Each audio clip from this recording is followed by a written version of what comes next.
So guys, high weightage ചാപ്റ്റേഴ്സിൽ വരുന്ന ഒരു ചാപ്റ്ററാണ് ബിസിനസ് സർവീസ് എന്ന് പറയുന്നത്. ഈ ചാപ്റ്ററിൽ നിന്ന് നമുക്ക് എക്സ്പെക്ട് ചെയ്യാൻ പറ്റുന്ന ഷുവർ ആയിട്ടുള്ള ഒരു ക്വസ്റ്റ്യൻ ആണ് നമ്മൾ ഡിസ്കസ് ചെയ്യാൻ പോകുന്നത്. നിങ്ങൾ ഒരിക്കലും റിഗ്രറ്റ് അടിക്കില്ല. വേറെ എന്ത് പഠിച്ചില്ലെങ്കിലും ഈ കാര്യം പഠിച്ചു എന്നുള്ളത് ഉറപ്പ് വരിച്ചാൽ നിങ്ങൾക്ക് അതൊരു ലോട്ടറി തന്നെയാണ് കേട്ടോ. കാരണം അത്രയും ഇമ്പോർട്ടന്റ് ആയിട്ടുള്ള കുറച്ച് ക്വസ്റ്റ്യൻസ് ആണ് നമ്മൾ ഡിസ്കസ് ചെയ്യാൻ പോകുന്നത്. തീർച്ചയായിട്ടും നമ്മളോട് ചോദിക്കും, കൊമേഴ്ഷ്യൽ ബാങ്ക് അല്ലെങ്കിൽ വാണിജ്യ ബാങ്കിന്റെ പ്രവർത്തനങ്ങൾ എന്താണെന്ന്. മക്കളെ ഒന്ന് ആലോചിച്ച് നോക്കിയേ, നമ്മളെ ബാങ്കുകൾ എന്താണ് പ്രധാനമായിട്ടും ചെയ്യുന്നത്? നമ്മളെ ബാങ്കുകൾ എന്ത് ചെയ്യുന്നുണ്ട്? ആളുകളിൽ നിന്ന് നിക്ഷേപങ്ങൾ അല്ലെങ്കിൽ ഡിപ്പോസിറ്റുകൾ സ്വീകരിക്കുന്നുണ്ട് അല്ലെ. ആ നിക്ഷേപത്തിൽ ഒരു പങ്ക് ബാങ്കിൽ തന്നെ വെക്കുന്നു, ബാക്കി വലിയ പങ്ക് ആർക്കാണ് കൊടുക്കുന്നത്? വായ്പകളായിട്ടൊക്കെ, ലോൺസ് ആയിട്ടൊക്കെ ആവശ്യക്കാർക്ക് കൊടുക്കുകയാണ് ചെയ്യുന്നത്. ഓക്കെ, അപ്പൊ ഇതാണ് ബാങ്കിന്റെ പ്രൈമറി ഫംഗ്ഷൻ അല്ലെങ്കിൽ പ്രാഥമിക പ്രവർത്തനം എന്ന് പറയുന്നത്. സോ പ്രൈമറി ഫംഗ്ഷൻ നമുക്ക് എന്ത് ചെയ്യാം? നിക്ഷേപങ്ങൾ സ്വീകരിക്കുന്നു, ആക്സെപ്റ്റിംഗ് ഡിപ്പോസിറ്റും, ആൻഡ് രണ്ടാമത്തേത് എന്താണ്? ലെൻഡിങ് ഓഫ് മണി അല്ലെ, ആവശ്യക്കാർക്ക് പണം വായ്പ നൽകലാണ്. സോ ഇതിനെ നമുക്ക് എന്ത് ചെയ്യാം? ഒന്ന് ഡീറ്റെയിൽ ആയിട്ട് നോക്കാം. എങ്ങനെയൊക്കെയാണ് ബാങ്ക് നിക്ഷേപം സ്വീകരിക്കുന്നത്? ഈ അക്കൗണ്ടുകൾ വഴിയാണ്. ഒന്നെങ്കിൽ കറണ്ട് അക്കൗണ്ട് വഴി ആയിരിക്കും. കറണ്ട് അക്കൗണ്ട് എന്ന് പറഞ്ഞാൽ എപ്പോൾ വേണമെങ്കിലും നമുക്ക് എന്ത് ചെയ്യാം? നമ്മൾ നിക്ഷേപിച്ച പൈസ നമുക്ക് പിൻവലിക്കാൻ പറ്റുന്നതാണ്. ഓക്കെ, ഇനി സേവിങ് അക്കൗണ്ട് എന്ന് പറഞ്ഞാൽ നമ്മുടെ സേവിങ് ഹാബിറ്റ് കൂട്ടാൻ വേണ്ടിയിട്ടാണ്, ആ ഒരു സേവന ശീലം വർദ്ധിക്കാൻ വേണ്ടിയിട്ടാണ് ബാങ്ക് എന്ത് ചെയ്യുന്നത്?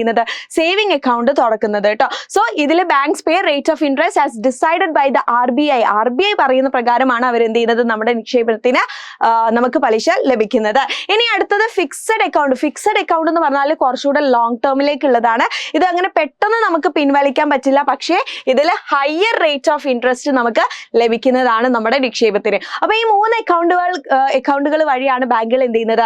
നിക്ഷേപങ്ങൾ സ്വീകരിക്കുന്നത്, ഡിപ്പോസിറ്റുകൾ ആക്സെപ്റ്റ് ചെയ്യുന്നത്.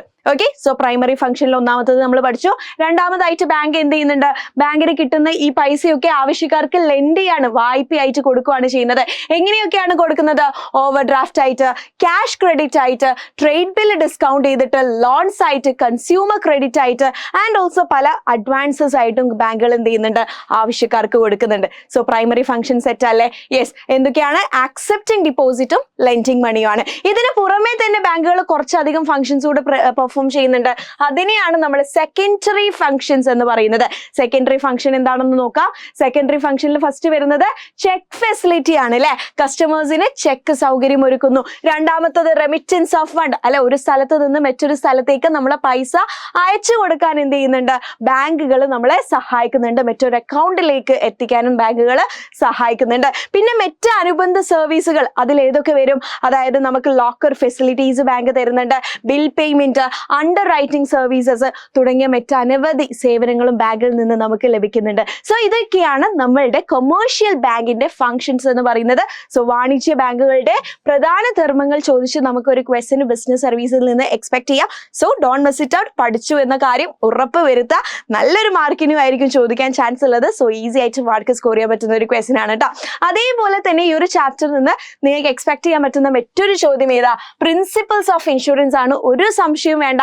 ഈ ഒരു പോയിന്റ്സിന്റെ ഹെഡിങ് നിങ്ങൾ പഠിച്ചോ, അതിന്റെ ഉള്ളിലുള്ള കോണ്ടെക്സ്റ്റ് ഒന്ന് മനസ്സിലാക്കി വെച്ചോ, നിങ്ങൾക്ക് മാർക്ക് അവിടെ വീഴും. ഓക്കെ, സോ ഹെഡിങ്സ് നിങ്ങൾ ഒന്ന് പ്രോപ്പർ ആയിട്ട് ഫംഗ്ഷൻ ചെയ്യുക. കോണ്ടന്റ് എന്താണ് പറഞ്ഞിരിക്കുന്നതെന്ന് മിസ് പറഞ്ഞുതരാം. അപ്പൊ നിങ്ങൾ അത് നിങ്ങളുടെ വേർഡ്സിൽ എന്ത് ചെയ്താൽ മതി?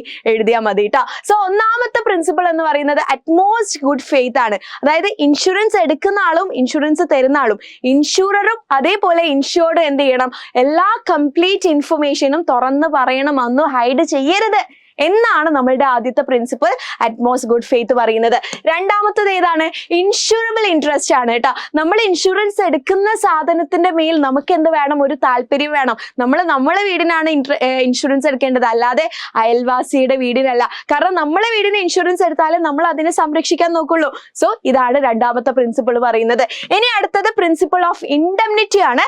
അതായത് നമുക്ക് ഇൻഷുറൻസ് ലഭിക്കുമ്പോൾ, ഏതെങ്കിലും ഒരു നാശനഷ്ടത്തിന് നമുക്ക് ഇൻഷുറൻസ് ലഭിക്കുമ്പോൾ അതിന്റെ യഥാർത്ഥ കോമ്പൻസേഷന് മാത്രമേ നമുക്ക് എന്ത് കിട്ടാൻ പോകുന്നുള്ളൂ. അല്ലാതെ ഇതിലൂടെ നമുക്ക് ലാഭം ഉണ്ടാക്കാനൊന്നും പറ്റില്ല.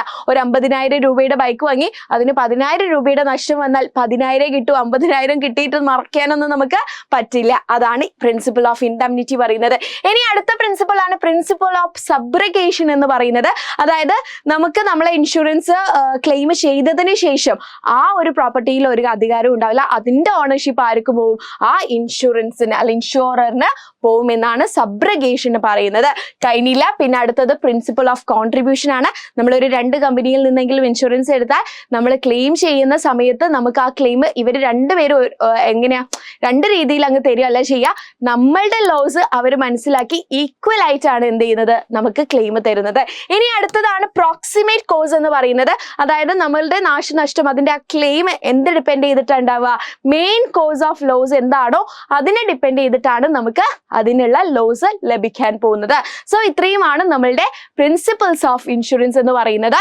ആൻഡ് ഒരു പ്രിൻസിപ്പിൾ കൂടെ ഇവിടെ മിസ് ഔട്ട് ചെയ്തിട്ടുണ്ട്. അതേതാണെന്ന് നിങ്ങൾ എന്ത് ചെയ്യുക, താഴെ കമന്റ് ബോക്സിൽ കമന്റ് ചെയ്യുക. And do study that. ഈ ചാപ്റ്ററിൽ നിന്ന് എന്തായാലും നമുക്ക് എക്സ്പെക്ട് ചെയ്യാൻ പറ്റുന്ന ഒരു ചോദ്യമാണ്. സോ ഇതൊരിക്കലും മറക്കരുത്.